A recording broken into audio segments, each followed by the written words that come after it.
السلام علیکم۔ موجودہ دور الحاد کا دور ہے، اور الحاد کا مطلب یہ ہے کہ لوگ خدا کے بارے میں یا تو یہ عقیدہ رکھتے ہیں کہ وہ موجود نہیں ہے،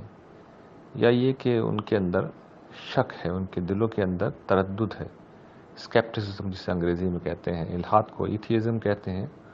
اور اس دوسری چیز کو اسکیپٹسزم کہتے ہیں، یا ایک تیسری شکل وہ ہے ایگنوسٹکزم کی، جس میں انسان ان سب چیزوں سے غیر متعلق ہو جاتا ہے اور وہ کہتا ہے مجھے نہیں معلوم، خدا ہے تو ہوا کرے، نہیں ہے تو نہیں ہوا کرے، بہرحال وہ میری عملی زندگی سے متعلق نہیں ہے۔ یہ جدید دور میں ساری ترقی یافتہ اقوام کے جو اہل دانش ہیں، ان کے اشرافیہ ہیں، ان کا نقطہ نظر ہے، اور اسی کی ایک عملی شکل وہ ہے جس میں لوگ خدا اور آخرت کو بھول کر اس دنیا ہی کے لیے جیتے ہیں،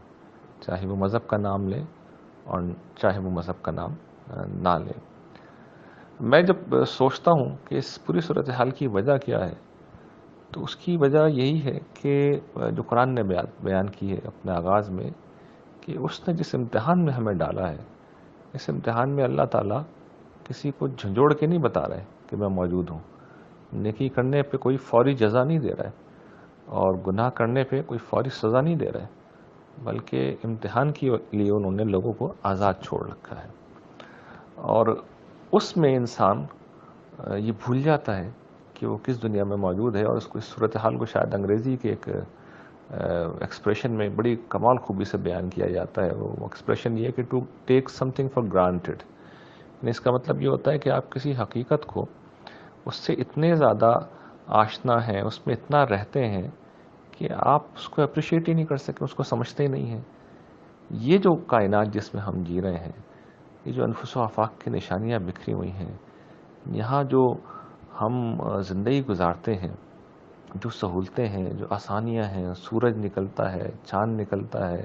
تارے ہیں، ہوا ہے، پانی ہے، خوراک ہے، انسانی پیدائش ہے عجیب و غریب طریقے پہ، میاں بیوی ہیں، ایک دوسرے کے لیے جوڑا ہے، اور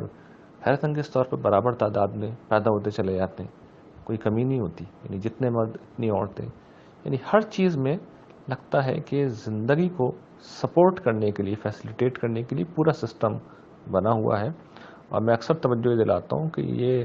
سب کچھ ایک ایسی کائنات میں ہو رہا ہے جو اپنی نوعیت کے اعتبار سے زندگی کی قاتل ہے، لیکن وی take all this thing for granted, اس پہ کبھی غور ہی نہیں کرتے ہیں۔ اور اس سے آگے بڑھ کر زمانہ قدیم میں لوگوں نے اس کی توجیہ کرنے کے لیے شرک کو ایجاد کر لیا تھا، اور موجودہ دور میں لوگوں نے ارتقاء کے عمل کو ایجاد کر لیا۔ وہ ایک لمحے کے لیے بھی نہیں سوچتے کہ ارتقاء والی بات تو چلو سمجھ میں آتی ہے، لیکن یہاں تو جتنا بھی ارتقاء ہے وہ ایک خاص ڈائریکشن میں ہو رہا ہے، خاص مقصد کے لیے ہو رہا ہے،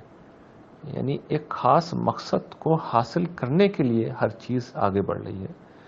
اور وہ چیز اس ڈائریکشن میں نہ بڑھے تو وہ نتیجہ کبھی حاصل ہی نہیں ہو سکتا۔ یعنی مثال کے طور پر زندگی کے لیے اس فضا کے اندر گیسوں کا ایک خاص تناسب ہونا ضروری ہے۔ جتنی گیسز دنیا میں پائی جاتی ہیں وہ ممکن ہی نہیں ہے کہ اس تناسب سے موجود ہو جائے، سوائے اس کے کہ کوئی شخص، کوئی ہستی ارادتاً اس کو کر رہا ہو۔ پرندوں کو دیکھ لیے، ہوا میں اڑتے ہیں، کمپیئر کیجئے کہ انسان جب جہاز بناتے ہیں تو ہزاروں انجینئرنگ کی چیزیں جہاز میں لگاتے ہیں، اس میں سے ایک چیز بھی غلط ہو جائے تو جہاز کبھی نہیں اڑ سکتا۔ لیکن وہ پرندوں کے متعلق وہ حیرت انگیز طور پہ یہ فرض کر لیتے ہیں کہ پرندے پہلے پانی میں کوئی مخلوق رہتی تھی، پانی سے نکلی، اس نے اڑنا شروع کر دیا۔ یعنی سوال یہ کیسے اڑنا شروع کر دیا بھائی؟ یہ کوئی مذاق ہے؟ کوئی بات کہنے کی ہے کہ اڑنا شروع کر دیا؟ فرض کیجئے میکینزم یہی ہے، تب بھی کسی ہستی نے اس کو ٹھیک ویسا ہی بنایا ہے جیسا وہ ہے، ورنہ 10,000 10,00,000 10 کروڑ شکلیں ہو سکتی ہیں کسی چیز کو بنانے کی، اور اس میں سے ایک چیز بھی نہیں اڑ سکتی۔ تو ایک ہستی ہے جس نے چیزوں کو ویسے ہی بنایا ہے جیسا انہیں ہونا چاہیے، and we take all this thing for granted. قرآن مجید کبھی آپ پڑھیں گے، اور اس رمضان میں اگر اسے غور سے پڑھیں تو آپ دیکھیں اللہ تعالیٰ انفس و آفاق کی نشانیوں میں یہی توجہ دلا رہا ہے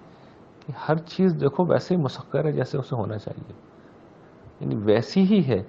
جیسے اسے ہونا چاہیے۔ اور جس کائنات میں ہم رہتے ہیں، ہم جانتے ہیں کہ یہاں پر اتنی زیادہ پاسبلٹیز ہیں کسی چیز کے ہونے کی،